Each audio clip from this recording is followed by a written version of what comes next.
I'm looking down on you. Got it. Right, lovely. We are recording. Thank you very much. Hello, Mark Morris. Hello. Right, here we are for Beyond the Title, interviewing Mark Morris. So, formed in Hounslow in 1993, Mark. The Bluetones arrived on the... What? Don't read that bit. Okay. Number one, straight in. See, that's my error already. We'll edit this bit out. Okay. I'll go straight into the questions. But you were given the old handset. Was that not 1993 then? Well, around then, I was around then. It's a good point because I don't exactly know. I mean, people have said 1993. The Bluetones existed as a name before 1993, but I think it was that 1993 was the year that Ed's drummer joined. Because we had a drummer in 1992, and he left for bigger and better things. And yeah, so I'd say that. I don't know. I was just going like that because it's like I was triggered by my own memory rather than your. It wasn't a discrepancy. It was the year then the sort of the foursome came together. Yeah, I think that's fair to say. On reflection, yeah, 1993. Let's put a fork in 1993. Brilliant. Right, I'll have to. I'll start the question. So that's my fault. My apologies. Not at all. My colleague here kicked me proverbially underneath the table. Okay, so starting off with the first question. In this series, Josh has spoken to his three previous guests about the disillusionment of teenagers growing up in the 80s with a highly capitalist government. For you, what was it about growing up in the 80s which possibly made young people want to rebel against expectations of life and make music instead? And what sort of motivation did your generation have to make that change? Well, I wouldn't say that personally. It was something that was like socially motivated in a political sense. Um, I think it was. I think it was for me and from my youth. I think it was kind of like a crossroads of opportunities and other things in my life at that point which changed. I was up until my early to sort of mid-teens. I was obsessed with football. Football was my whole life. I played football, I think 6 or 7 days a week, whether training or playing for 3 or 4 different teams because it was my whole life. And then I had an accident in 1980. I think it's 1986. So I was 14 going on 15. It was that summer. And I fell out of a tree and damaged my knee to the extent where I wasn't allowed to play football for a year.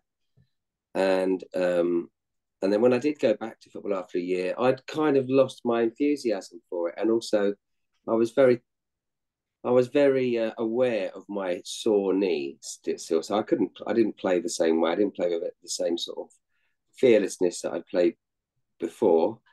And I'd sort of drifted towards a different social circle because my social circle was forced to change, where I'd gone from, like I say, training 5 nights a week and playing all weekend. I suddenly couldn't hang out with my football mates. And that's when I kind of drifted towards the music department at school. And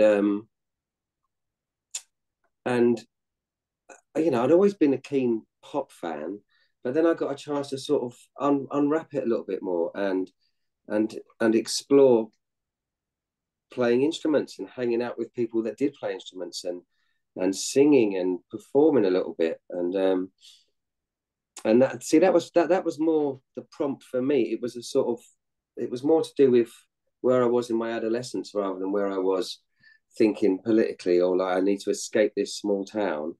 I mean, I thought I wanted to escape this small town, but I think they're perfectly natural thought. I think, it doesn't matter. You could live in the most beautiful part of the country and you'll get to a certain age and it's like, I've got to get out of here. I've got to go and see the world. I think so. For me, I can't say that it was something that was driven by the Thatcher government of the 80s. That was background noise. And I was aware of, political music and political humor. But beyond that, I didn't really, read the newspapers, watch the news, or anything like that. I wasn't a sort of an actively political youth, or even politically aware, I would say, until I got a little bit older. And then I wouldn't say that was a driving force for wanting to form a band and escape the small town. It was more a case of I want to have some fun and be creative, and and make music and write songs and explore where that might take me, explore where that passion might take me. Yeah, that's brilliant. Thank you. It's quite a rant, that, wasn't it? Yeah, that was good. Yeah.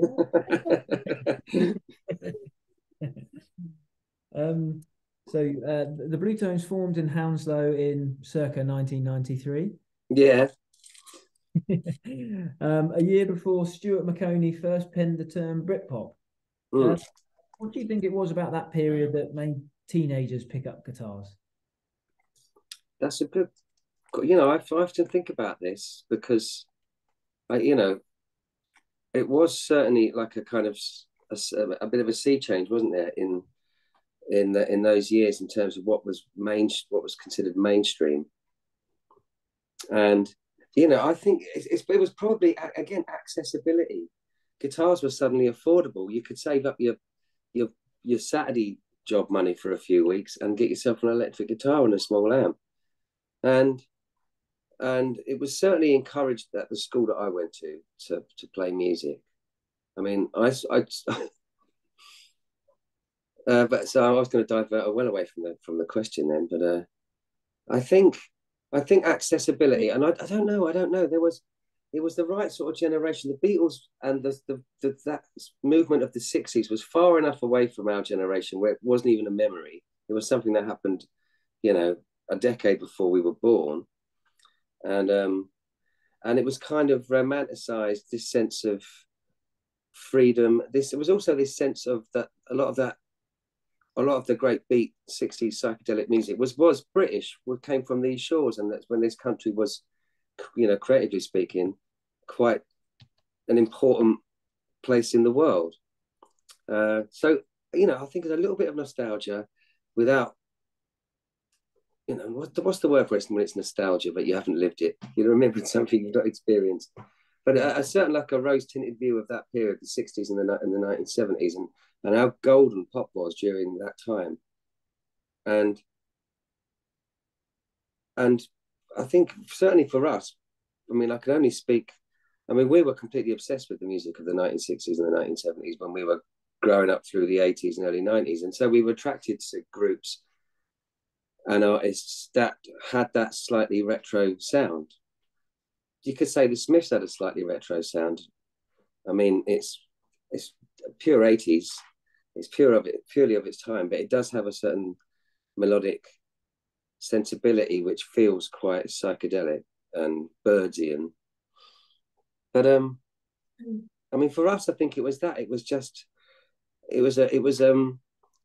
We were pop and rock and roll was still fairly young, in the 80s. It was still sort of 25 years old, and we'd not listened to anything from the black and white days growing up. You don't. You listen to pop music. You listen to what's in the charts. You listen to Duran Duran. You listen to Culture Club, and then you discover there's this whole back room full of artists that you've only ever sort of viewed through this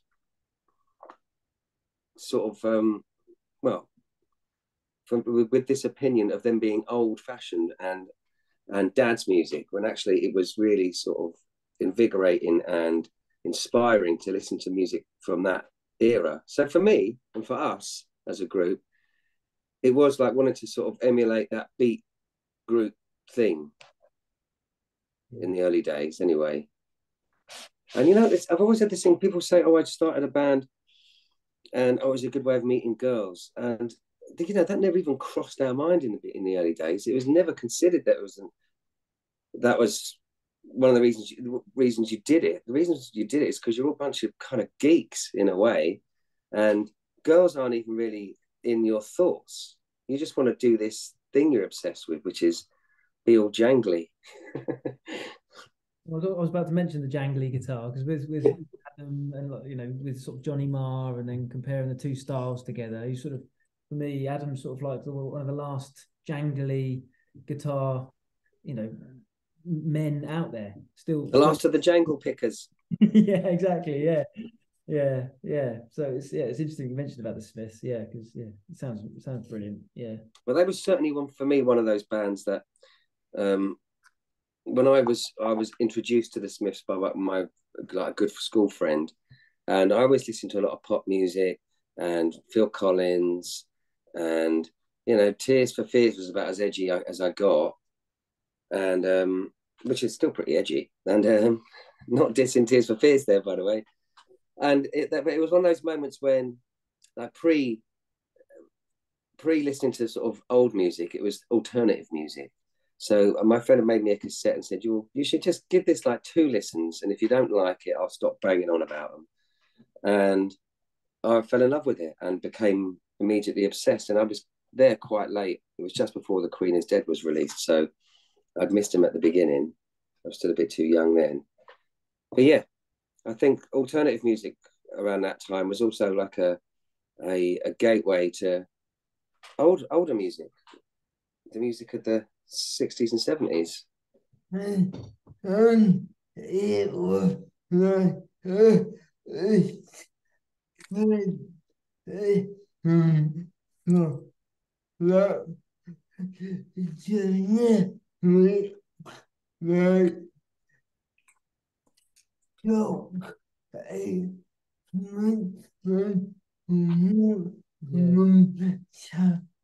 it was a sort of an escape from away from the Stock Aitken Waterman sort of sound. Yeah. I was never a fan of that. Even then, I was never quite target market. And even now, people, it's all that stuff's getting revised a little bit, isn't it? And there's a new appreciation for those Stock Aitken and Waterman hits. Well, I can tell you, not around this house.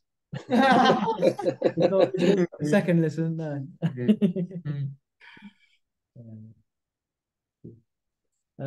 Move on to the next question. Listening to Britpop all these years later, there are very strong themes of escaping to better things, savouring the good times and making the best of what we've got. What do you think it was about Britain's socio-economic structure of the 80s which made the lower middle classes more passionate to take control of their own destiny? Well, there was a sort of a socio-economic boom, wasn't there? People had more money in their pocket compared to a generation earlier, which would have been a factor. Access to records, access to hi-fis, access to television and media in general, and as I mentioned before, access to musical instruments if you wanted them. They were suddenly affordable. But I also think, I think it's a common natural a route of expression is this sense of escapism, because it is kind of a metaphor for being young and not knowing what's beyond this first phase of your life, or even realizing you're in the first phase of your life, and all those kind of innocent things. So I don't know if it's always driven by social or economic ends, but it's I think that's a timeless kind of a link between a lot of art, albeit, whether it's pop music of the 90s or the expressionist stuff of when France at the 100 years earlier. Impressionist, sorry. And listen to me, I might sound like I know what I'm talking about there, but you know what I mean. I mean, there were certainly a lot of driving factors in the 80s for a lot of people to feel like they had something to kick against. But I also believe that's always been the case. It's just that there was suddenly more access to expression. There was wider media. People had televisions. More people bought newspapers. More people saw the news and heard the news. And so people did become. And it's, I think it's continued to be that way. Look at us now with social media. It dominates the discussion in a way that it didn't 20 years ago, or even 15 or 10 years ago. Is that a good thing? I don't know if that's an easy question to answer, but I do think that these things are that give us the sense of involvement with government and involvement with a world that, you know, we can't always do that much about. Yeah, it's an opportunity to express, isn't it? Yeah, I mean, they still shut the mines. Yeah. They still, you know, the Gulf War still went ahead, and there was 1 million people marched peacefully in London against that. So, you know, that does sound cynical. I think change can still be driven from people, but I do think that there is also this sort of what's the word? An exaggerated presence of politics in our lives. Does that make sense? Yeah.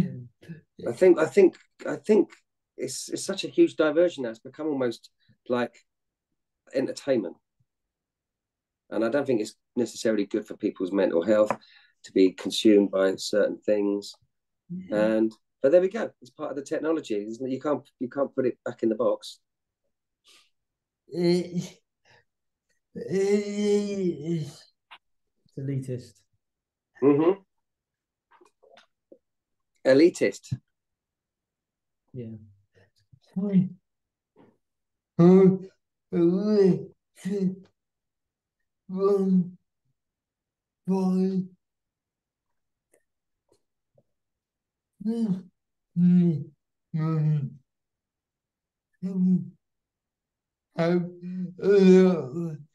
Things a lot of point and like almost it is looking to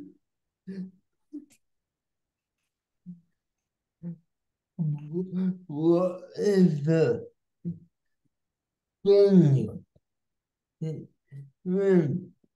Yeah, so you're saying that sort of you know, generally politics run by businessmen to ensure that sort of they can push through bills that benefit them. Mm-hmm. I certainly agree that there seems to have been a spate of that in the last 10 years with the government that we've had. A sense of they can get away with whatever they like. They just get a slap on the wrist even when they get caught. Yeah. They notice this, and you know, and perhaps this kind of news cycle that we live in plays into that, because things get so quickly forgotten because another story is around the corner, because news has to feed itself with another story. So something, so big stories which should demand our attention can easily get bumped and forgotten, because in the last 4 days there have been 30 other stories, not necessarily as important, but certainly they're just new. And that's the thing that keeps the whole cycle going, isn't it? The newness of it, the lateness of it, the latest news. So I tend to opt out. I tend to hop out and opt out a little bit.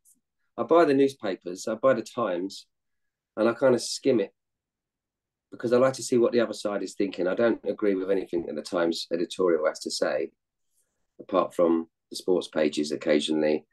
And it's got 2 very good crosswords on a daily basis. So it'll do me. I mean, there's no point in me buying a newspaper and I'm largely in agreement with. No, I think I'd rather read it and be questioning it as I read it. Going, why have they chosen this to be the front page story when we also know this is happening? That sort of thing, you know? Or sort of challenging conversation with yourself, sort of thing. Yes, exactly. I think that's really important to sort of carry both sets of books. Yeah, definitely. Every band has a. Oh no, I've jumped a question. Sorry, it's my fault. Oh God, you can't get the star. So your debut studio album, Expecting to Fly, was released in February 1996, right in the midst of the Britpop revolution. Looking back, how do you think both your style and sound made it easier for you to be categorized as a Britpop band? And were you aware of record companies wanting to exploit that sort of image? Yeah, well, I think it was at that time, it was very, right. I mean, let's just be blunt. It was kind of male centric at that time.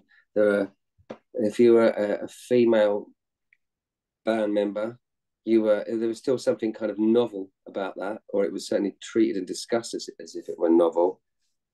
Don't know why. Even then, didn't know why, but there was that sense of it. So we had the right trousers, we had the right haircuts, and we had guitars. And at the end of the day, everything is going to be reported back to you through someone else's pen, not mine. So we were hugely influenced by, it's like I said before, like these the sounds of America and West Coast America, and especially around the time of our first album. And no one ever talks about that. We were always compared to things like the Kinks and some of our contemporaries who, again, you know, they don't want to be compared to us. I think everyone just really strives for a bit of individual critique, if nothing else, to be judged on your own merits. But then there are the benefits of, you know, being under a certain umbrella, because if it's selling magazines and selling tickets, then you just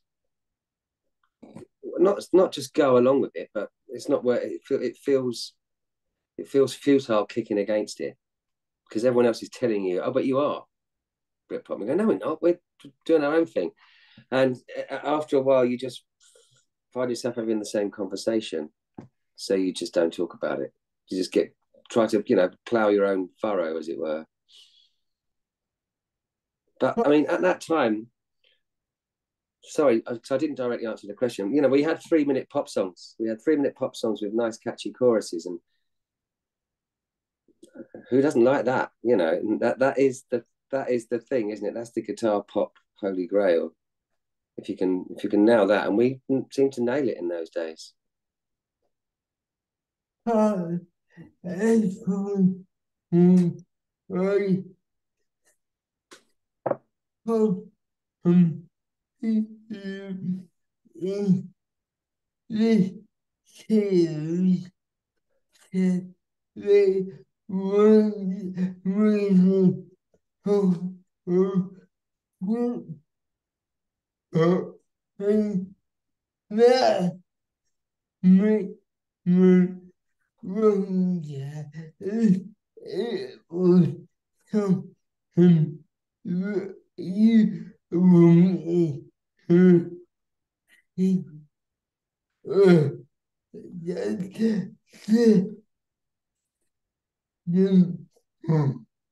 Everyone that's Josh has spoken to in this series, they never considered themselves to be part of the Britpop scene as such.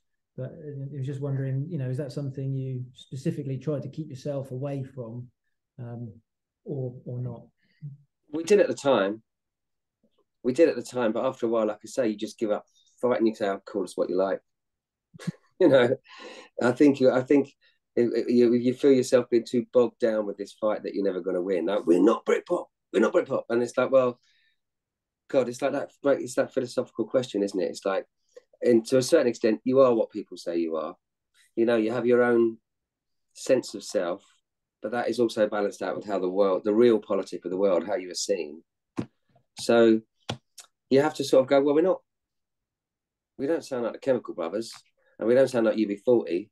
So there is something in this, but what we strive for is, like I said before, it's just to be sort of taken on your own merits, really. Same as everybody else. Same as Matt Everett probably would have said when he was talking about the menswear thing. And, you know, I imagine no one sets out to be part of a bigger club. Certainly not artists, really. You know.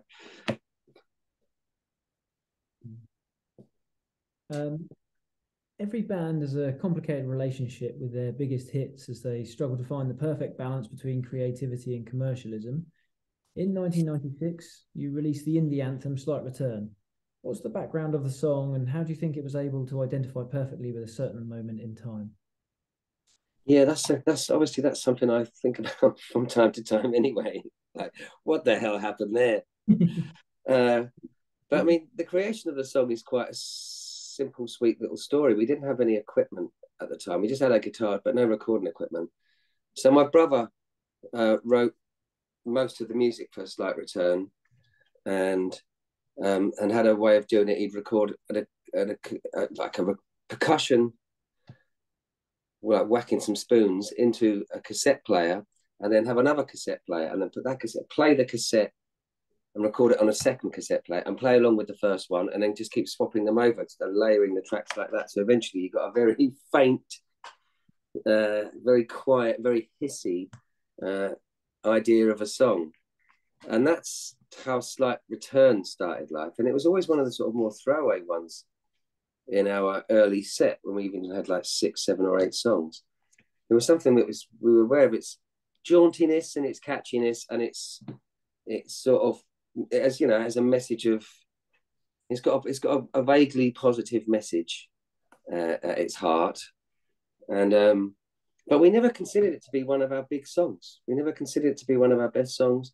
And when it was chosen for release by the record company, we kind of resisted, because we thought, oh, there are better songs on the record rather than that one. But it was the early days of our relationship with like a major label, and we thought, well, let's play ball. You know, they're promoting it. Let's play ball. They need to be into it. And it took us all completely by surprise when,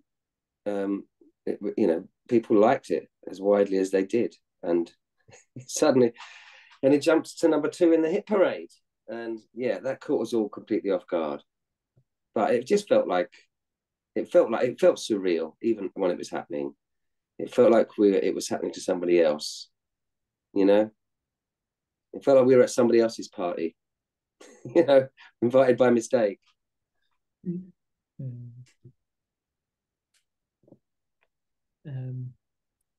If you were to ask a teenager what they want to be when they grow up, either a footballer or a musician, but for a while it looked like you were destined to do both. Why do you think these 2 career paths remain the holy grail for ambitious youngsters, and what are the parallels between sport and the music? Fun. I think there's fun.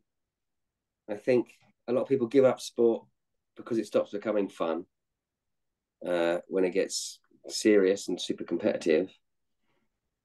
And I think there's a sense of interaction, especially if you're doing, you move from a team sport to, you like being with people, like working with people as part of a team or a group. And that's the thing I love about being in a band. It's the ideas that you bounce off each other. It's the spontaneous moments that don't occur when you're working on your own. And I do think, it's a sense you think, that's a fun way to spend my time. Being my own boss, never really working. That's the holy grail. Yeah. I think the holy grail is to feel like you've never worked, and that can be any number of vocations, can't it? But if you love what you do, you never feel like you're going to the office once, and that's still how it feels for me. I don't have to do anything reluctantly in terms of what I do for a living. And I think that fun that still comes out on stage as well, when you're sort of with the interactions with the crowd and then with the guys still as well. It still feels like it's still fun for everyone. Well, thanks, because it is, yeah, and it is fun for us to be together. Before right 4 people got together, we still love each other's company. We still make each other laugh. We still don't argue, unbelievably. Listening to your lyrics all these years later, some of them are slightly cheeky and provocative. Inspired you to write songs with a harder edge, and how do you think this became the evolution of Britpop? Britpop? I don't know. I can't really comment on that, but for me personally, I always enjoyed songwriters who did have a sort of duality to their lyrics, who you might listen to a song a number of times, and then one day you suddenly realize, oh, it's not a sweet love song, it's a it's a rather damning indictment on someone else, or it's a song where you've got a broken heart, not them, or or it's a song where there's a sort of confession in it to it was my fault, or a dash of sort of cruel humor. Sometimes when you have someone in mind. There are songs I've written where I definitely have someone in mind, and they're never really particularly nice songs, but that's the ones you've got to sugar up. Well, you've got to sweeten up so that otherwise you sound like the uptight one, which is generally the case. But I can't really comment on anyone else's or Britpop as a whole. I didn't then, and I don't now really listen to much of that sort of thing. I still listen to a lot of the stuff I was listening to 25 years ago, a lot of American music, a lot of psychedelic music. In the last few years, my listening tastes have branched out into sort of funk and a bit more R&B than I used to listen to growing up, but all the old stuff. And I don't think as someone who writes songs that you're ever really listening to stuff with the same ear that perhaps, other people are. There is something about it, and it's a curse more than anything, where you are deconstructing things the whole time.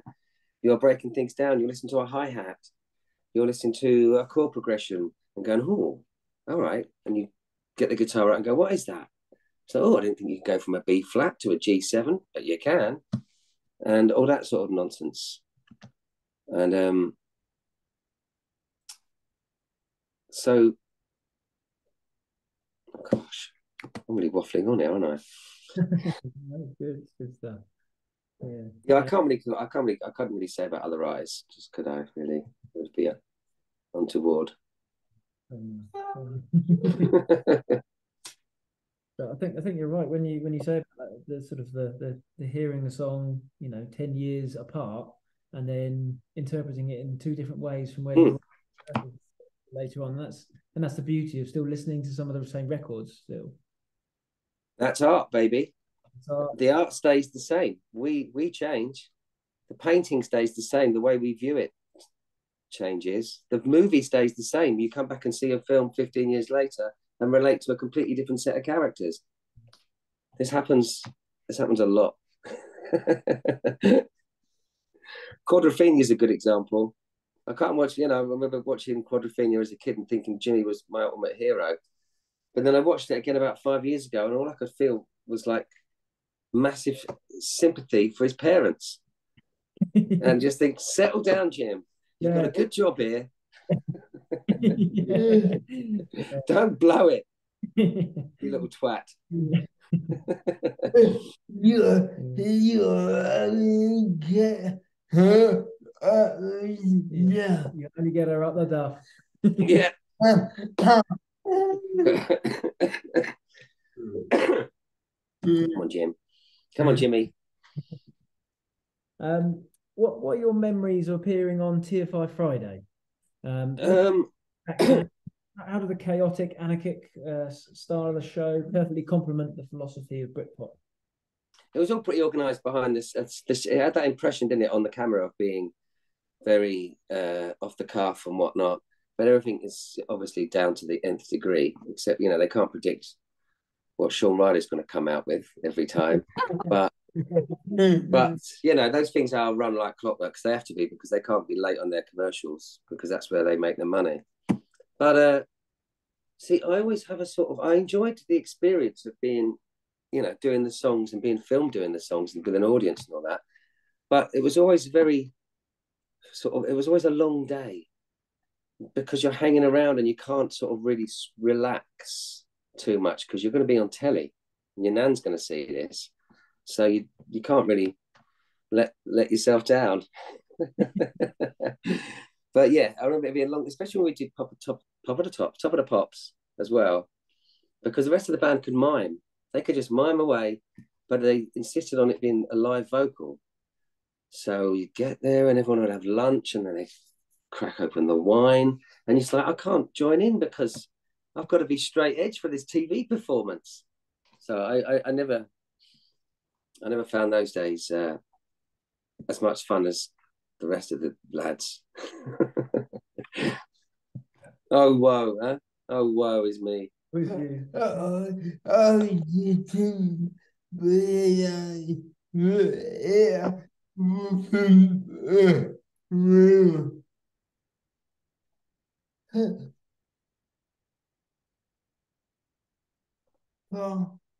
Yeah, Josh hadn't realised it wasn't a real bar.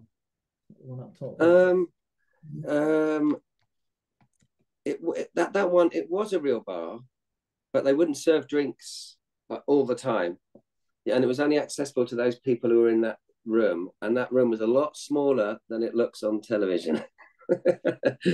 So you could get a drink when you sat down, but you couldn't mill about. There'd be too much noise and hubbub. You know, television, it's an illusion. Magic. Yeah.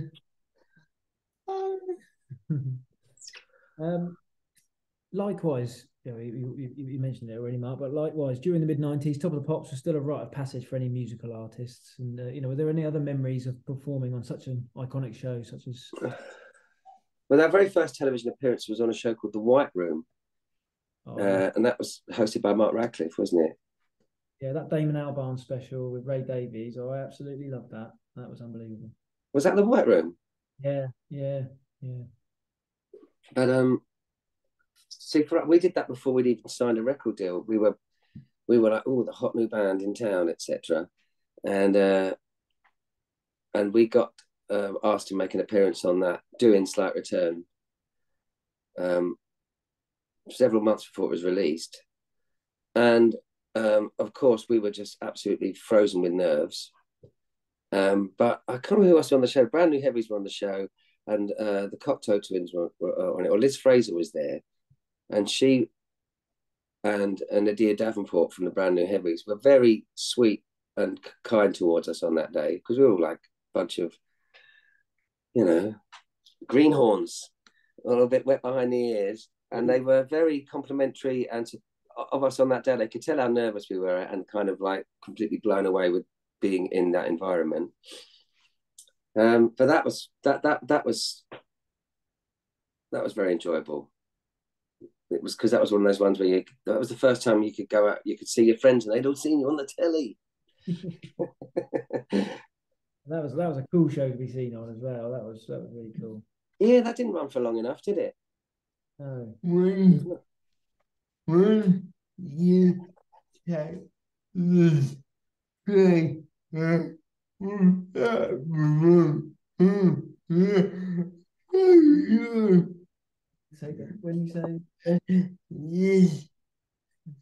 When you say Liz Fraser, was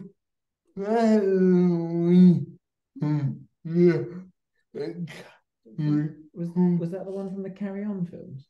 No, there are three Liz Frasers. There's Liz Fraser from the Cocteau Twins.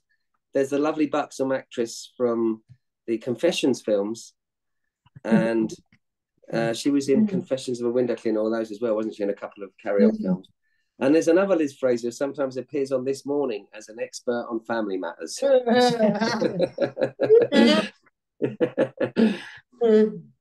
The Holy Trinity of Liz Frasers.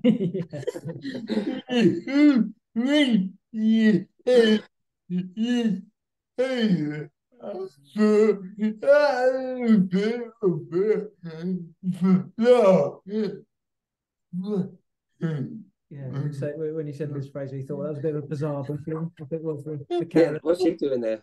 What's she doing hanging around in the 90s? But yeah, kudos for your Liz Fraser. Well, I wouldn't have minded if she'd come and said hello.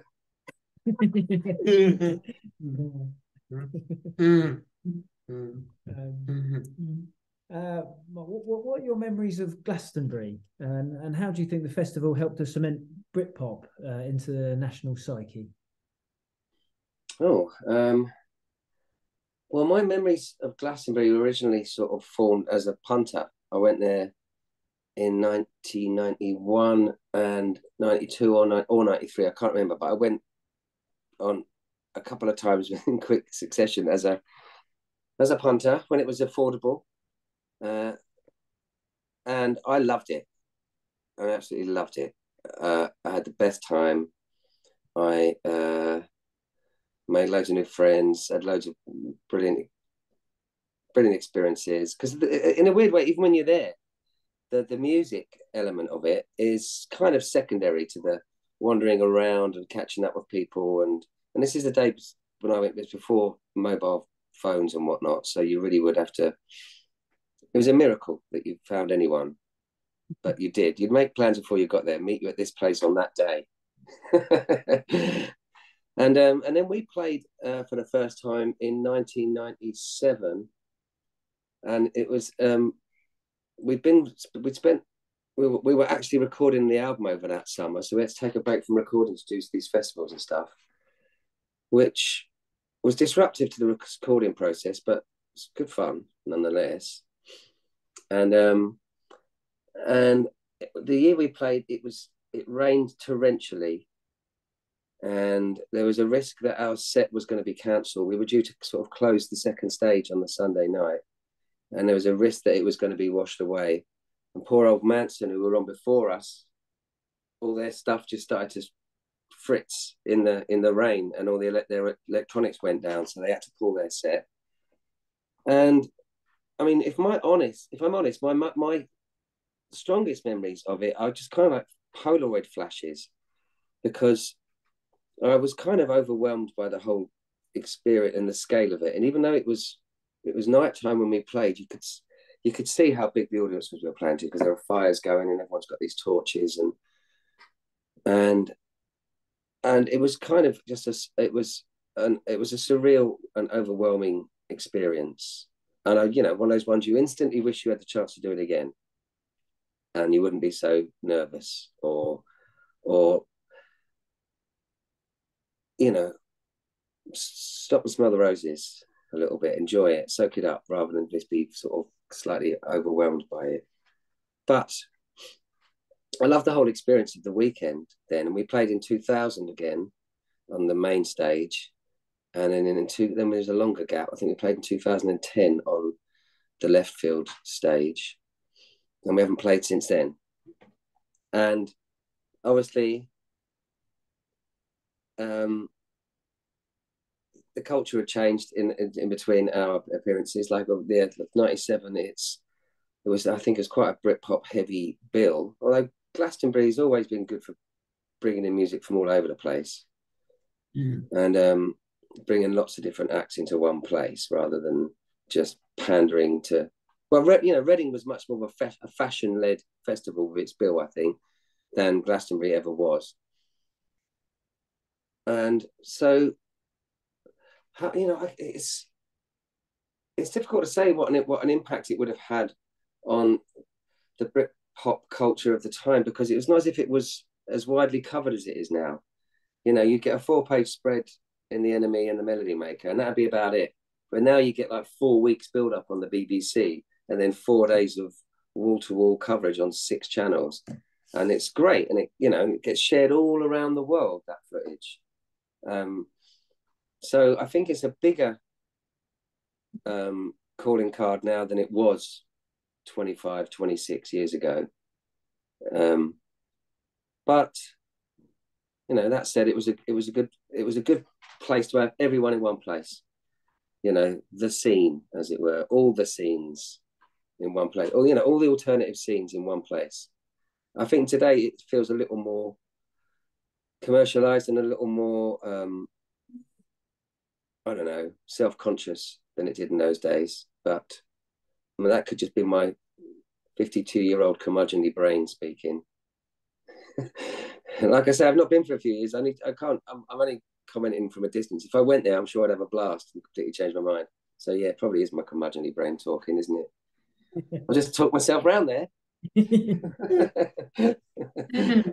Oh my God, don't get me on a jury.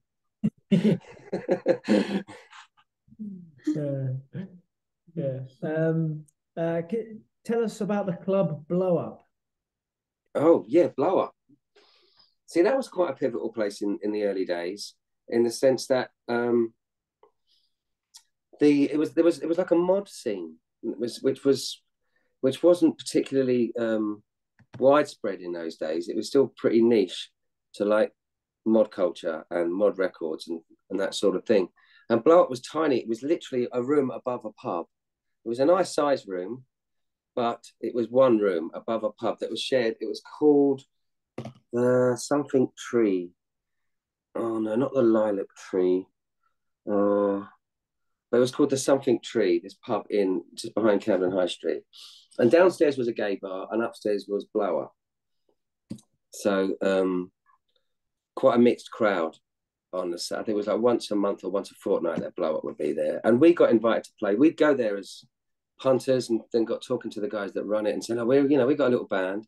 And they allowed us to come down and do like little 4 or 5 song sets. Because it wasn't appropriate to do a whole big set because people came down to listen to records and dance. But it was a really good, because we lived in Hounslow, which is about sort of 8 miles away from Camden, which is a long way across the city. And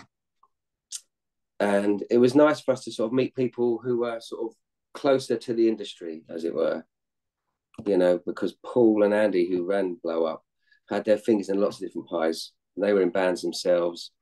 And we did a couple of gigs, actually. Ironically enough, we'd played with, just remembering this, we'd played in the really early 90s, about 91, as a band that we were in called the Bottlegarden. We played a gig in Brighton with the band that Andy was in, a band called Pimlico. Andy was the bass player of them at the time. And so that was probably how we kind of knew Andy a bit and had heard about Blow Up and then started going. Because he had just the most amazing, and I mean, God knows what it's like now, but those days, the most mind-blowing collection of original 7-inch singles. You could request almost anything and he'd have it. Well, nowadays, now we've got Spotify and that's ruined all the fun.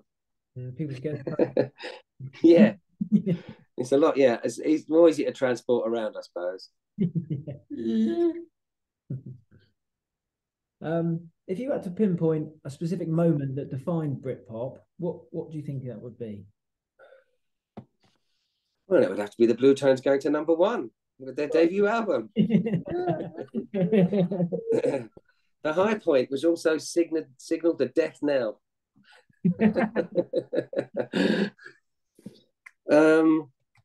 I mean, I couldn't really say because we didn't actively participate in that. Britpop was for the punters, not for the people supposedly making it. Britpop was your thing. We were just doing our own thing, and everyone else is throwing a blanket over it all and saying it's Britpop. So personally, it'd have to be my personal experience of having a number one record. That's surreal.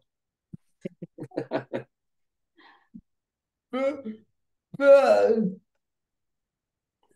I can everyone from air host yeah. You guys were into what you from between your little community and the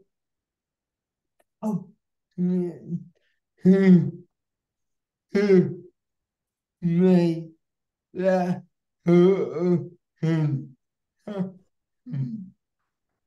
Josh is saying sort of like, that sort of that gets referred to by some of the other people he's spoken to in the series as well. But it's more about sort of, from was there sort of a community with yourself and sort of the other bands, and then sort of what was the interaction then between the fans directly? I think it's more, from my perspective, it's more truthful to say you had a kinship with bands that you toured with. and got to know on a personal level, but there wasn't a sense of hey, let's all meet up here on a Wednesday and discuss things or compare notes. And if anything, when we were having our most successful period, we were quite cocooned over in West London, and we were quite conscious about keeping our friends around us and that we'd grown up with and had been hanging out with for some time, and taking them on the trip with us as much as we could, really, bringing them to nice places. Can't believe it that we've been invited here. That sort of thing. So there were bands that we toured with in those days, particularly in 1995 we did quite an extensive UK tour with Supergrass, like 20 odd dates, and it was just prior to the release of their first album, and we were quite not full of ourselves. We weren't like unpleasant to be around, but we were confident in our abilities and our songs and how tight we were, and we thought this is a great opportunity for us there's this band Supergrass that are being hyped to the hill, and it's a great opportunity for us to sort of blow them away every single night. But that never happened because Supergrass were fucking brilliant. And I remember very clearly the very first sound check on the very first date of the tour, which is a place called the Pink Toothbrush down in Rayleigh. And we'd got there early and had set up and done our sound check, and Supergrass were, because they'd got held up. And so normally it would be a case of we'd sound check after them. But for some reason we sound checked first, and we were eating our spaghetti bolognese in the venue when they arrived and quickly set up and did their thing. And immediately they just totally blew our socks off. And it was one of those sort of eye-opening moments. It's like, no, things don't have to be a rivalry. There can be a kinship, but it wasn't to do with any sort of cultural message we were all trying to get across. It was more to do with things are happening to us at a similar time in our lives. There was that bond that you might get in lots of different walks of life. Things that bond you rather than it's the smaller world rather than the broader world. So Supergrass, Super Furry Animals we toured with once or twice, and they were really brilliant bands to watch every single night. That was a great thing. It was having playing with a band that you wanted to actually go and watch every single night from the side. It was really inspiring and exciting. We just got a little bit difficulty. The iPad's just gone off. I just need to put in Josh's passcode again. So bear with me for 2 seconds. Oh yeah, that's all right. Yeah, of course. No, that's all right. Yeah. Yeah.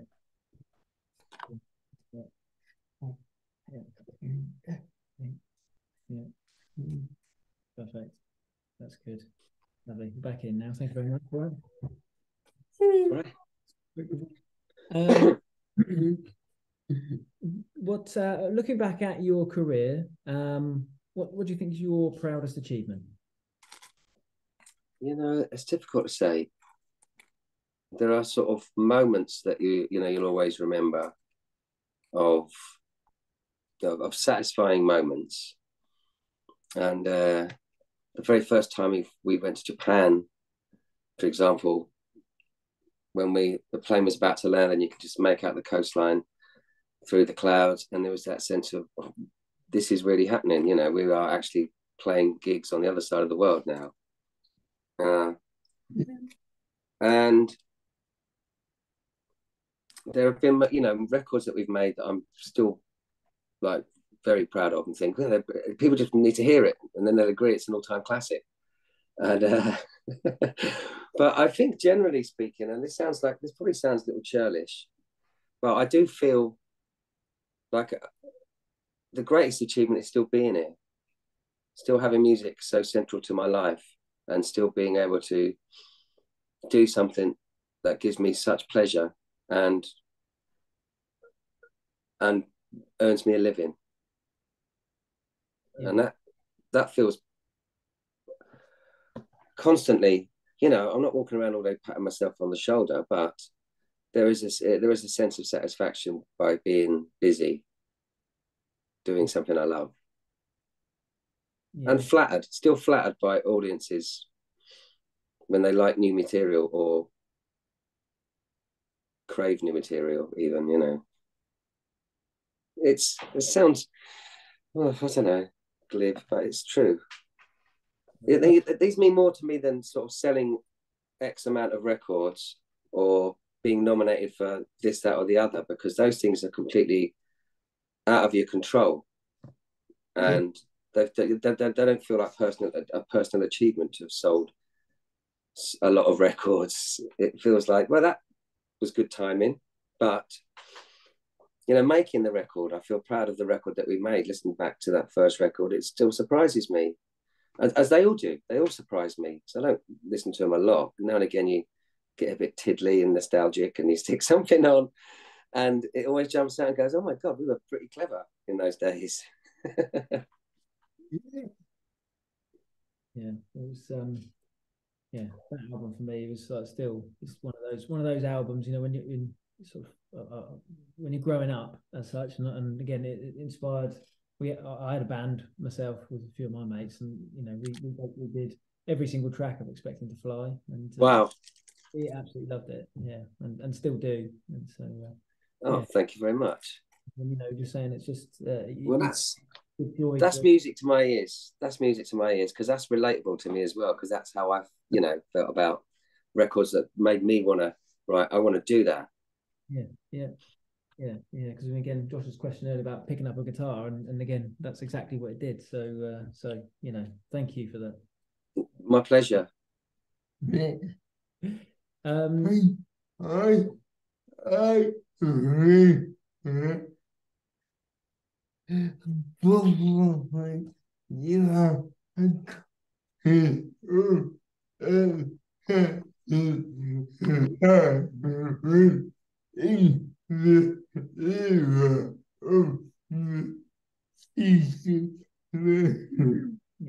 Josh can remember borrowing my copy of Expecting to Fly. You know, back then, I'd like to think I had some good influence over his sort of taste in music. You know, home taping is killing music.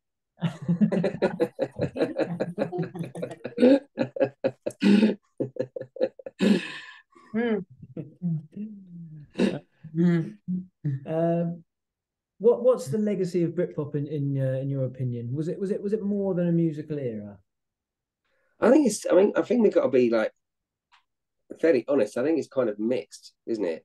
I mean, we think about great records that were from that time that were, you know, that were made. I mean, around that time, were they like those Supergrass records? You know, were they Britpop? They wouldn't like to be called Britpop. It's just the timing, isn't it? It's just that time, that era. Let's say that era.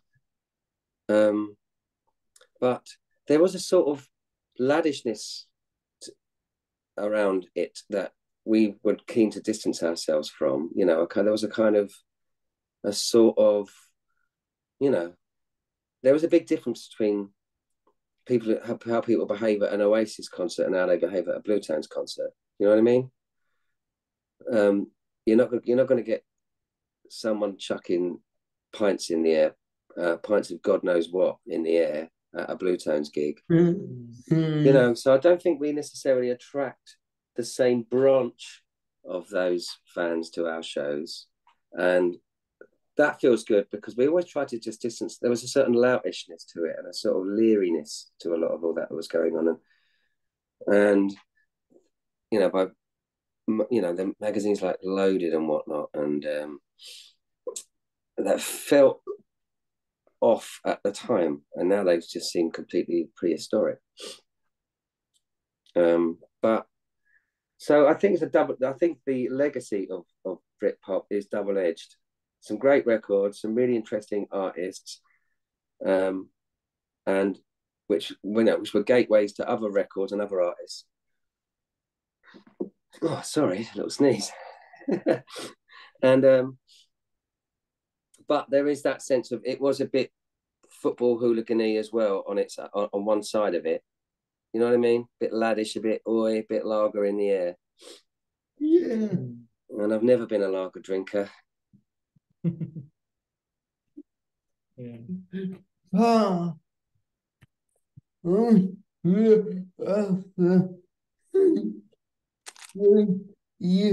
have said so I guess that only can be done. Because when you've got such a large social movement like that, that's always going to be the downside. Yeah, of course. Yeah, that's true. Yeah, I think that's a fair point. I think that merely reflects on how wide reaching it was. You know, it wasn't a subculture, was it? It was the mainstream. Yeah. Yeah, And and that's going to be good and bad. yeah. And it was reflect what I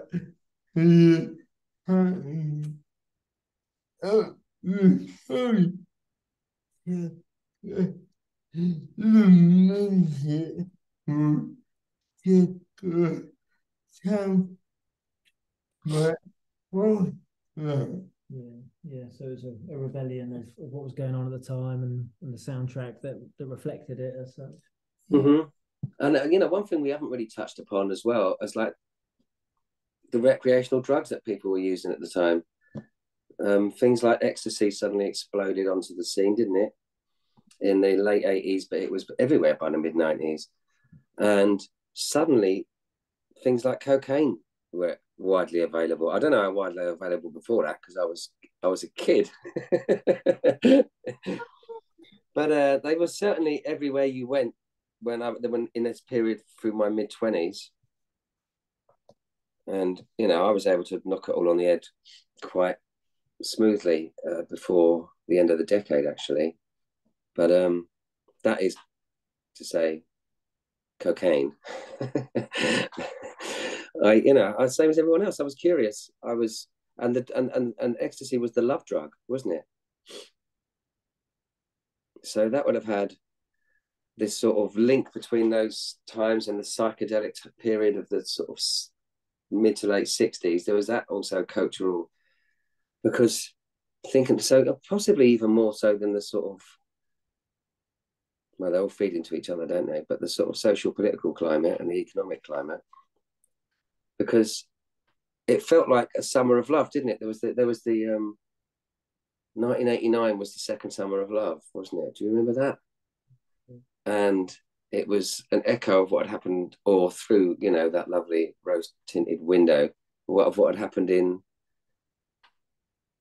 America and the UK in the late 60s, the hippie movement, the free love thing, and it was, you know, psychedelic, dance, express yourself. So those things were always on the, also part of the bubble. You know, you had bands making this sort of dance tinged music. Just reflecting, just putting thoughts out the air there. Acid flashback.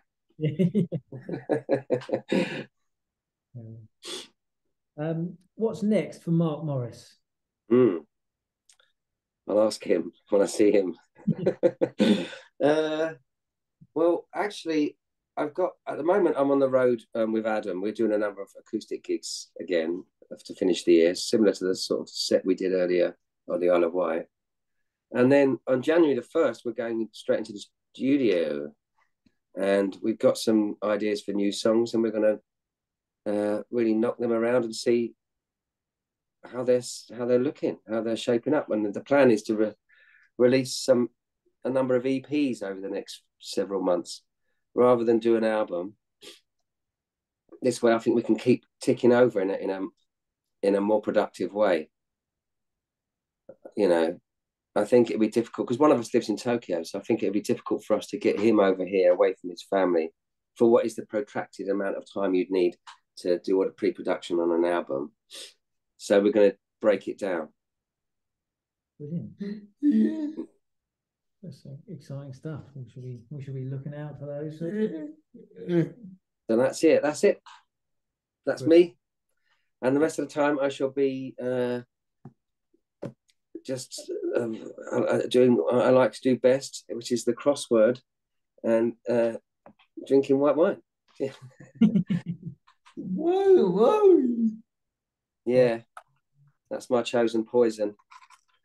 A white wine or a bourbon and Coke. I've never been a beer drinker. Never drank lager or beer. Yeah. Yeah. More the old rum and Coke, aren't you? Yeah.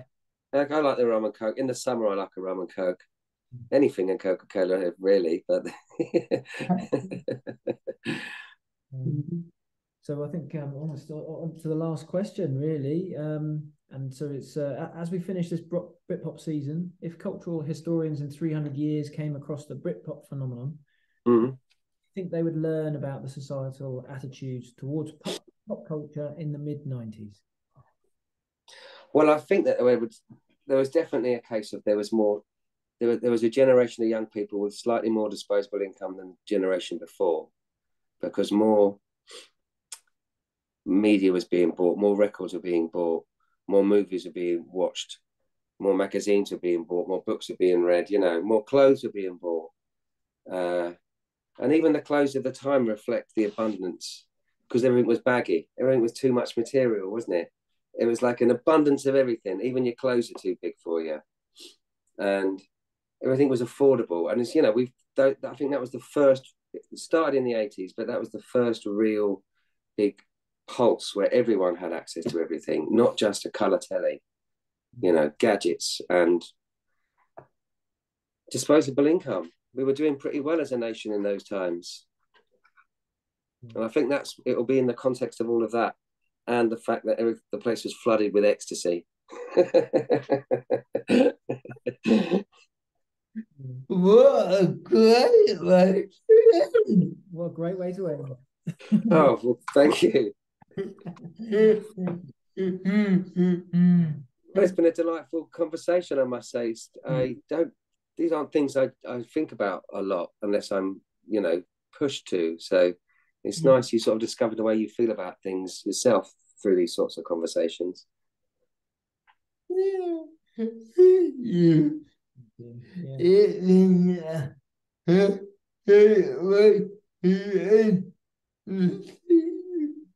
Perfect way to end the season. Well, I look forward to hearing it. Do let me know when it's all up and running, and I can get it shared across all the powerful arm of my media network. It'll go out on Monday, 24th of November. 24th. So a week on Friday. Yeah. Cool. All right. Yeah. Well, nice talking to you.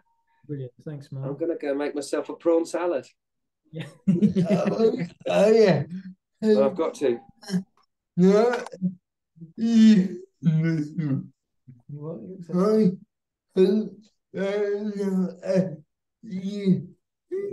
He hopes it's not a euphemism. No, it's not. Not in this. Brilliant. All right. Thank you. Thank you, Josh, and thank you for me. It's been an absolute pleasure. Really nice talking to you, and hope our paths cross again soon. Listen, if you want, well, drop me a line before. Josh, you got my email, so drop me a line before we come back on the Isle of Wight, and we'll sort something out for the gig. Yeah, that would be good.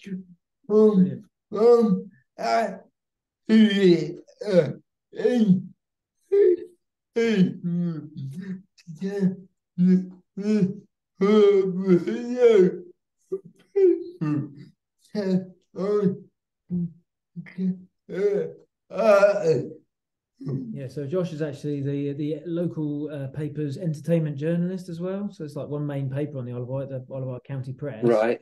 The entertainment journalist. So we want some hype. We want some hype. Yeah, exactly. Yeah. Yeah, that'd be great to sort something out. Absolutely, yeah, we can have a face to face. Brilliant. Yeah, that'd be fantastic. All right, well, until next time, then, gentlemen. Thanks, Mark. Take care of yourselves. All the best. Thanks, See ya. Cheers. I'm gonna Bye. clock off now. See you later. Cheers. That was brilliant. I love that. Where do I end?